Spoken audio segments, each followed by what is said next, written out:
Hi there, this is Carl Irwin with another Blender tutorial. In this tutorial I'm going to re-examine an idea that I looked at on my channel here back in the summer, back in May. And you can find the video for that here, Blender 2.7, Create Motion Blur from Thin Air. And this is a video sequence editor tutorial. I'm going to follow through on the same idea and kind of give an upgrade to this concept that you would use in a situation where you were actually rendering your initial passes.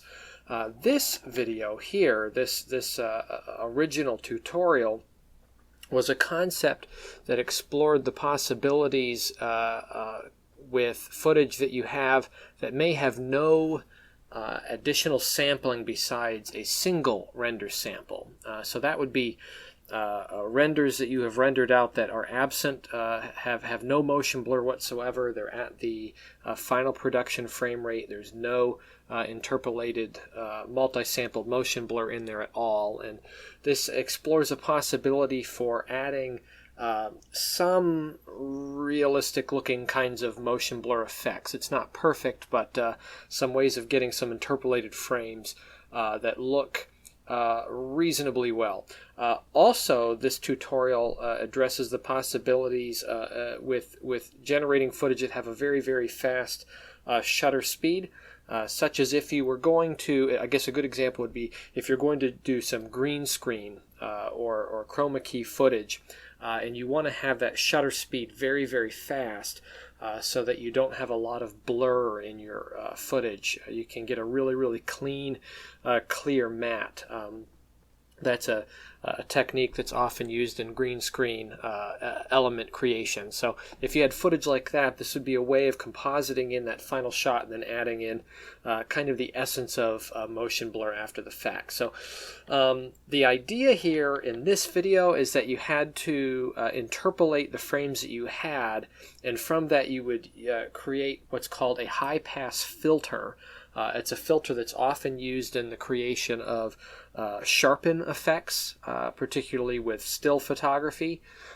You would have to create a high-pass filter that would filter out the difference between your frame that you're on and the frame coming after it and the frame before it to determine where to generate a mask.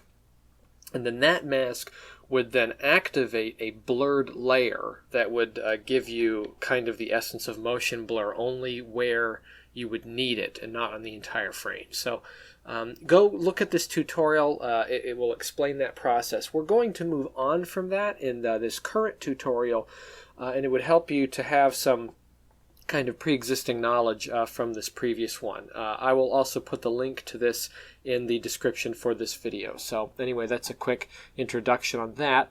Let's get into it here. Let's assume that you have a scene and you're able to generate multiple passes from it. You're not stuck with a single pass that is missing multiple samples. You're able to create some. Now you can create an oversampled render. This is something I've talked about actually for several years now when rendering from OpenGL, because we can't do multi-sampled motion blur in our render pass in OpenGL like you can in Blender Internal or the Compositor or in Cycles. So we have to find a way to get layers that we can manually put together. Now the way that you would do this is what I call oversampling. You would have your final render, which would look like this. This is the final scene with all of the motion. You can see, by the way, that this is all in camera, in Blender camera effects. This is using the screen space ambient occlusion and the depth of field from the viewport. And you'll note, too, with all of this going on, and I'm also using a lot of OpenGL lights in here. This is not using a shadeless PBR kind of material lighting like I'm used to using, and you can see tutorials on my channel that cover that. These are just OpenGL lights, so this will render a little bit slower than a typical OpenGL render. And if you see, if I click on the render button, the OpenGL render button, This is a very fast system, and it still takes a few seconds for me to get my full resolution HD frame here. And that's also with, by the way, in the OpenGL render settings, I'm using full sampling to get the best picture. So that being said, if you want to oversample, you would come down here to your end frame and you would multiply this number by the number of samples that you want. So let's say you wanted to do just a minimal amount of oversampling. Let's get 4 samples, the frame that we're on plus 4 frames following. I would need to turn this from 250 into 1000. That would be 4 times where we were at. Then I would come down here to the time remapping and I would change the second number from 100 to 400, which is 4 times the original number. Now I could also set this to 1 over here and 4, as long as these two numbers are relative to each other. Okay. Now what this does is it gives me 1000 frames on my timeline, but if I go all the way to the end of the animation still stops at 250 frames. Which is where my animation ends. Now what it does is in between my first frame and the 250th frame, I have each frame is worth 4 frames total. I actually have 1000 frames in here. So if I play this back now, you can see that I have a lot more extra frames in between. Now here's the problem. You can probably see where we're going to go with this. What we would do is we would render this out and then we would layer it, staggering the frames off, and then we would composite our frames together to generate a sampled motion blur manually. Here's the problem with this. If each frame with all the effects in there renders in several seconds, that's still a kind of a slower render. Now it would be much slower if I was rendering in cycles or in the internal render engine, no doubt about it. I would be dealing in minutes rather than seconds. But it still isn't quick enough. It's not quick enough for the OpenGL-minded renderer like myself. I want this to be really, really quick. So this is what we're going to do. Okay, we would render out, first of all, our regular animation at 250 frames. We want this number to match the first number over here in the time remapping. I would render this out and I would end up with something that looks like this. You can see this is my animation, and there is no motion blur. Every frame is perfectly focused and sharp, minus the depth of field effect that's on there. But you can see in the middle of motion, I'm not getting any sampled motion blur. So this is my original output at full resolution. What I want to do is I want to render the other samples in there, but I don't need them to be at full resolution because it is a blurred effect after all. In fact, if I'm only going to sample 4 samples, usually motion blur has a whole lot more than that. There's usually 20, 30 samples in there for really good motion blur. If I only want to do 4 samples, I don't really want it to be very sharp anyway. Okay, so what I'm going to do is I'm going to render this out, but I'm going to render it out at 10%. It's going to be very low resolution, and I'm going to, again, set this to 1000, my end frame. I'm going to set the time remapping to 400, so I'm going to get 4 extra frames out of that. Okay, now what I want to do is I want to save this as a separate output, and I've already done this, so I'm just going to kind of copy over my output already. I would save this as animation blur, is what I'm going to call it. Hit accept. And now watch this. If I render 1 frame, look how fast that appears. It happens almost as quickly as you can think about it. Okay, now it's highly pixelated. No doubt about it, but this is going to be acceptable, especially once we up-convert this image inside of the video sequence editor and we apply some anti-aliasing to it. You'll see that this will be perfectly adequate for those additional samples inside of our motion blur effect. Okay, so it takes me a whole lot more to talk about this than it does to actually do it. Let me render this out.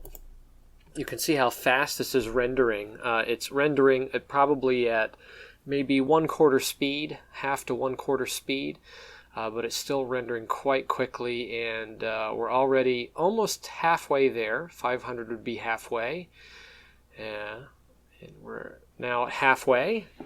This is just for 250 frames. So what you would do is you would render out your full resolution output at the regular frame rate, and then you would render at 10%. As we're doing right now. And then with just those two renders, we're going to be able to generate a motion blur very quickly in the video sequence editor. So now we're done. We'll come back here. Let's jump over to the video sequence editor, and we'll go to a different scene here. We'll go to the blur pass, as I've already made a scene here. And we're going to set the resolution in our output down to 25%. So we're going to up convert just a little bit, but not a whole lot. What I'm going to do is I'm going to add in our movie footage, that blur pass. And you can see here in the up conversion, already the pixelation starts to get anti-alias blurred together here. Okay, so this is a good thing. This is a positive thing. Now you can see how gritty the image is. It really doesn't matter because this is just going to take care of the blur samples. And by the way, following our process that's described back here in this video, we're only going to be showing of this output only the areas where there is actually blur happening. We will not be applying this output in the stationary places in our video. It's only going to be applied in the places where motion blur is occurring. Okay, so now that we have this, let's set up a motion blur pass, the part that we're going to composite on. So with our original video at frame 1, we're going to duplicate this footage and move it back to frame 0. So we're going to move it back on Y space 1. And I'm going to set the opacity to 0.2. And you can play around with these numbers. My choices for these were kind of arbitrary. I just kind of made up I don't know, what seemed like a good logic about it. But you can play around with this for sure on your own. Let's duplicate this again. We're going to move this one up, and we're going to move it over to frame number 2. So this first one down here is a frame behind, and then this one's going to be a frame ahead. Actually, this is a frame ahead, and this top one is a frame behind. I'm going to set the opacity for this one to 0.4. So it's less than half. And if I move forward to a place where there's some motion going on, you'll see here that I can see multiple examples of Suzanne. Okay. Now remember, this is the 1,000 frame output. All right. So I'm getting the samples in between my regular 250 frames. I'm going to make another instance of this and slide it over to frame number 3. And I'm going to set this opacity to half what we had a moment ago, to 0.2. And then I'll make one more copy of this, and we're going to set this to frame number 4, and I'm going to make it 0.1. So I have all of my 4 samples in here, plus one additional sample that's ahead. Okay, and this would make up 4 samples of motion blur in our 250 frame range. Now, all of these samples would occur in the space between frames on the 250, so they're not actually passing the regular frame rate at 200 frames in the animation. Okay, so this is all the space in between, which is more realistic than what we saw in this tutorial back here, where all we have to work with is our regular frames. Okay, now this is a pretty good solution, but what we're doing right now is going to come a lot closer to real motion blur. All right, again, this takes a lot more to talk about than it does to do. You can actually do this in a matter of seconds, put all of this together. Now what I want to do is I want to output this, but I want to output at the right speed. So I'm going to select all of these, and then I'm going to go to strip, and I'm going to make them a meta strip. And then I'm going to add on top of this a speed control. And on the speed control, I'm going to click on this stretch input strip length. And I'm going to, under use as speed, on the speed factor, I'm going to set it to 4.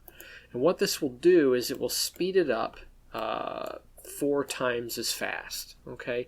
I want to make sure my output settings are right. I want to have 250 frames, and I want my time mapping to be 100 to 100. That's important that it's the regular frame rate now.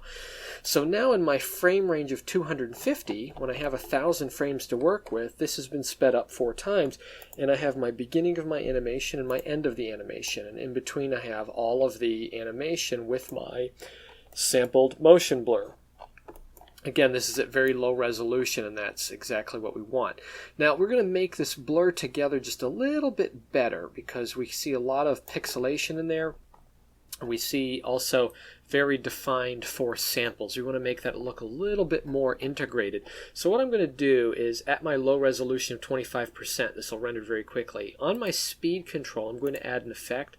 I'm going to add a Gaussian blur effect, and I'm going to set my blur to just 2 pixels. So 2 pixels on the X and 2 pixels on the Y will just kind of help to blend the edges a little bit. And again, this is going to get up converted even further when we composite. So again, it takes a lot longer to talk about than it does to do. If you actually go through the process of doing this, once you understand, you'll see that this happens very quickly. You can put all this together. We're going to render this out now, and we're going to call this the motion blur pass. So I've already done it, but I'm going to do it again. So this is testing animation mblur, motion blur pass. We'll hit accept, and we would just render this out, and you'll see how quickly this renders out. It renders out extremely fast because we're only rendering 250 frames at such a low resolution. Once that's done, I'm going to make a copy of this scene here. So we'll make a full copy of that, and then I'm going to delete in this, we'll call this here blur mask, just so we can keep our scene straight. I want to get rid of my blur effect and get rid of my speed effect. We're going to recreate that in a moment. Let me see here. Let me tab into our meta strip. We're going to keep everything as it is, okay, because we're actually going to need to use this again to make our mask. What I want to do, though, is I want to select it, and I'm going to hit G, and I'm going to hit Y. I want to move this all the way down to the bottom. And then I'm going to duplicate my meta strip and move it up. Make a copy of it right on top, make sure they're at the same frame. And then I'm going to tab into my meta strip, the top one, and I'm going to delete these topmost strips because I've already put this together. Now on my first strip right here, I'm going to leave that one alone that starts at frame number 1. On the one that I bumped back to frame 0, I'm going to set the opacity instead of 0.2, I'm going to set it up to 0.4. So now I have a little bit higher opacity. There's only 2 samples going on here. Now I want to explain why I'm doing this. On the other tutorial, this original tutorial, when I made the blur mask, we masked out only the actual frame, the current frame, from the previous frame and the frame following in order to create our mask. That made a little bit of a line. That wasn't very perceivable, but it made a little bit of a line around our image when we tried to composite the blur pass onto it. And the way we got away with that was we actually put on a couple of additional samples at a very low opacity underneath our blurred image. So we did what I call the poor man's motion blur, and then we applied our masking effect on top of it. We don't want to have to do that here. We want to avoid the poor man's motion blur idea entirely. So what I did here is I added this one layer that's 1 frame ahead at 0.4, and this is going to be the high pass filter frame. What this will do is it will make a mask that bleeds over top of the sharp edge of our actual layer. Okay, we want a little bit more bleeding over that when we generate our mask. Again, if you watch that other tutorial, that'll make a little bit more sense to you. Again, it takes a lot longer to talk about than it does to do it.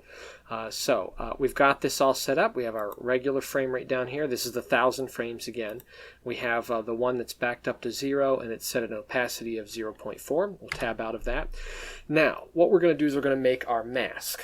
This is going to be our high-pass filter mask. So we have to go through a few color techniques here in order to get to that black and white mask. First thing I'm going to do is we'll just turn off the opacity on our top meta strip and go to the bottom meta strip, and I'm going to set the saturation to 0. And then I'm going to go to my top meta strip, and we'll turn that back on. I'm going to also set that saturation to 0. And then underneath, under the strip modifiers, I'm going to add a curves adjustment. And on the curves adjustment, I'm going to take the blacks, the darks, move them all the way up to the top to 0. I'm going to take the whites, I'm going to move them down. And this will actually create an invert. This will invert the color on there. I'm not sure if there was an invert. I'm not sure that there is an invert in here. I don't think so. So the only way really to invert our color is by using this technique here with the curve adjustment.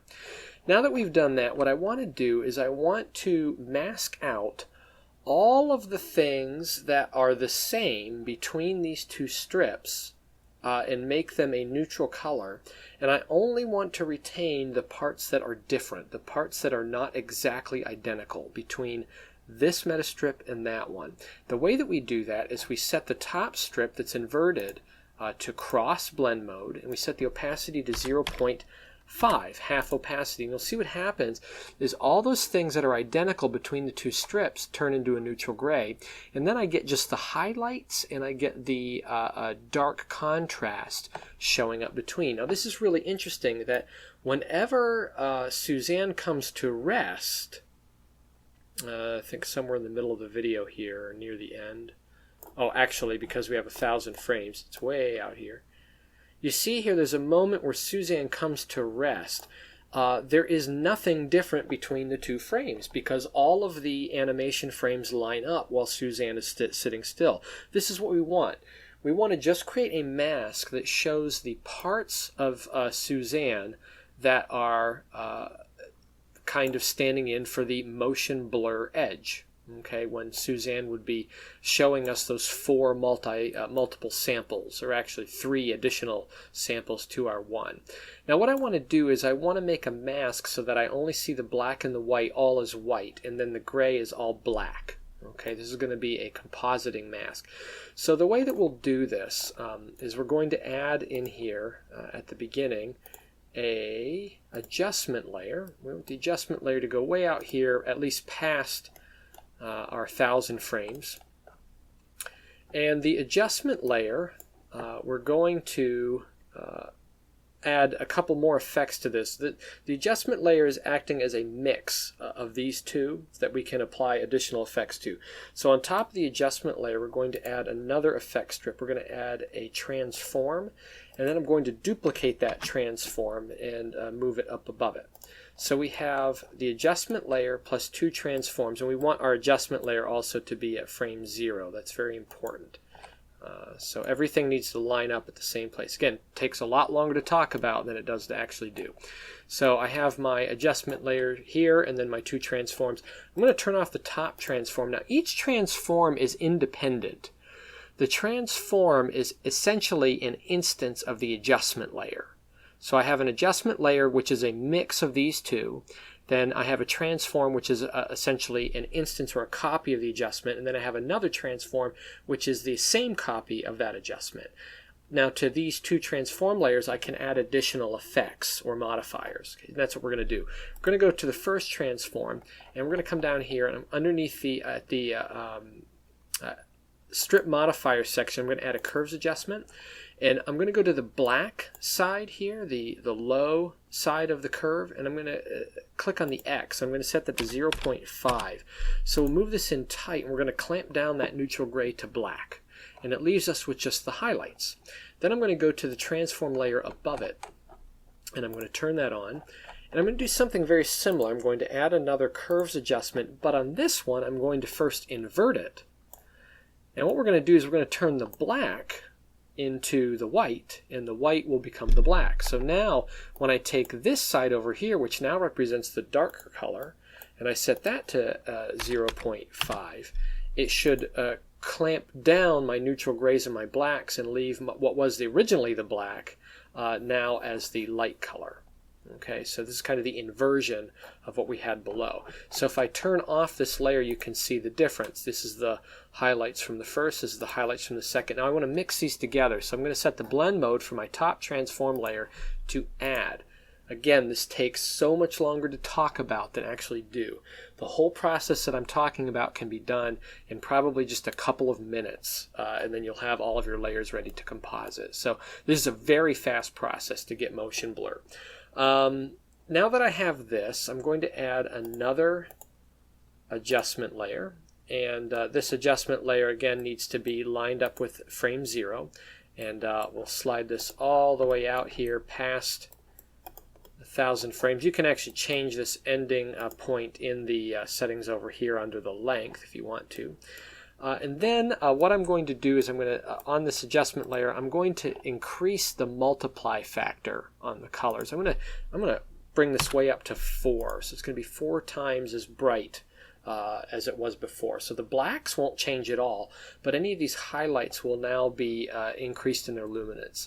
And then the last thing that I'm going to do is, like I did with my blur pass that all of this is based on here, that all of this came from, I'm going to add a Gaussian blur effect very quickly here on top. And I'll set this again to 2 pixels by 2 pixels just to kind of smooth out a little bit of the edges.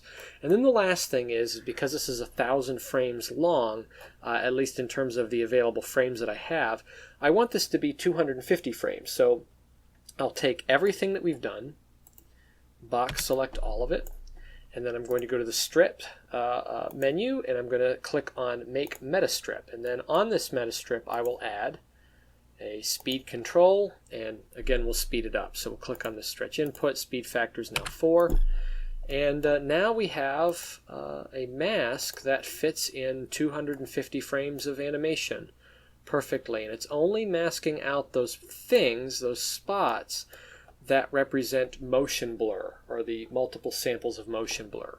Okay, so let's render this out. Again, at 25 frames per 25%, so it's going to be a very, very quick render. It can be low resolution, it's just a mask. And we want to render this out as our motion blur mask. Hit accept, and we'll render that out. You see how fast this renders. It renders very quickly. Only 250 frames of animation at very low resolution. It's just a very simple composite. And when we get to the end of that, now we have everything that we need to work with here to composite together motion blur. So now we'll go to another scene. I've already put one out here. We'll call this composite. Only needs to be 250 frames, regular time mapping. This is going to be at 100% resolution. The first thing we're going to do is we're going to add on here our original movie output, which is the no multiple sampled render. So this is the actual animation without additional samples. You can see as we move through this, there's no motion blur on that at all. And then on top of that, we're going to add our motion blur output. This is the 250 frame composite with the 4 samples that have been composited together. You can see those in there. Then on top of that, we're going to add another movie layer, which is going to be the mask that we created. We'll add that on top. So here's our mask. We're going to take the mask and we're going to turn off the opacity. And then on the motion blur layer, we're going to set the blend mode to alpha over.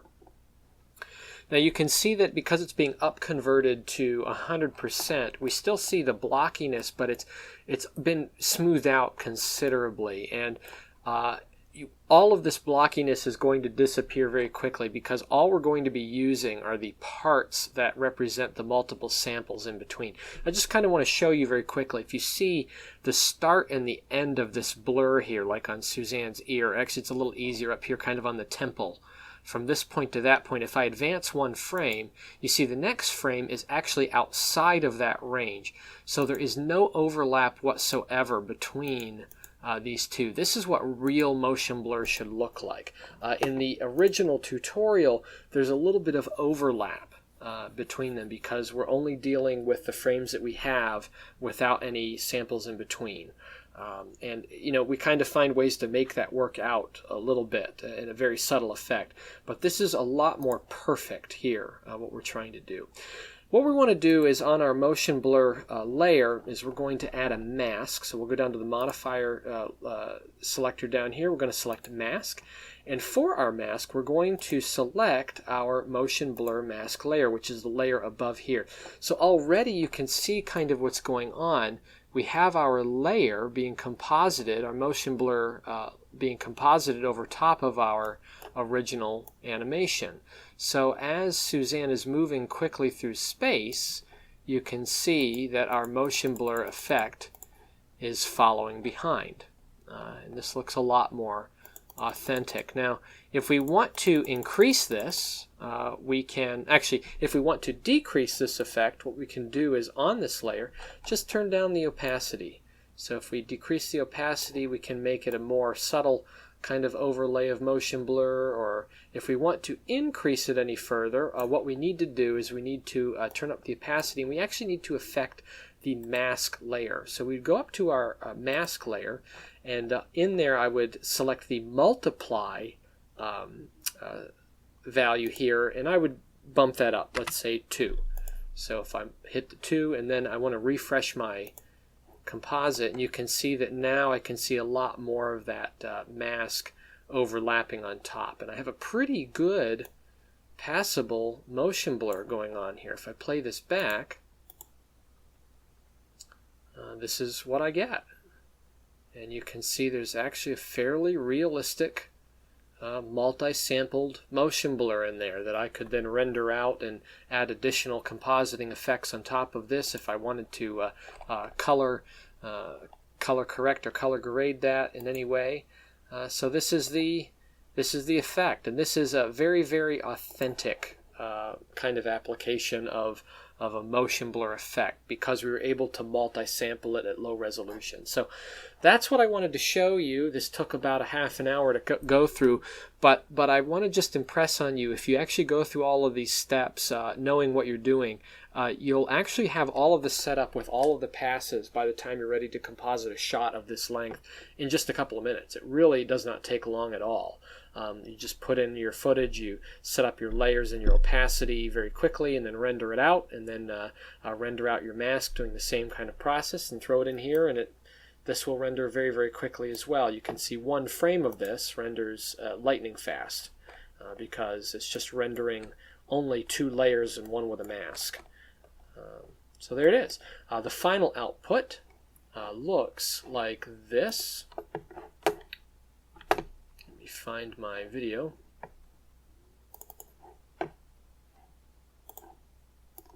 So here's our final output playback. And that looks a lot more authentic, like a real motion blur effect, like real, much more photorealistic, as if we were shooting this on a camera with a acceptable shutter speed. So anyway, that's what I had to show to you, and I hope that you find this useful, and I wish all of you happy blending.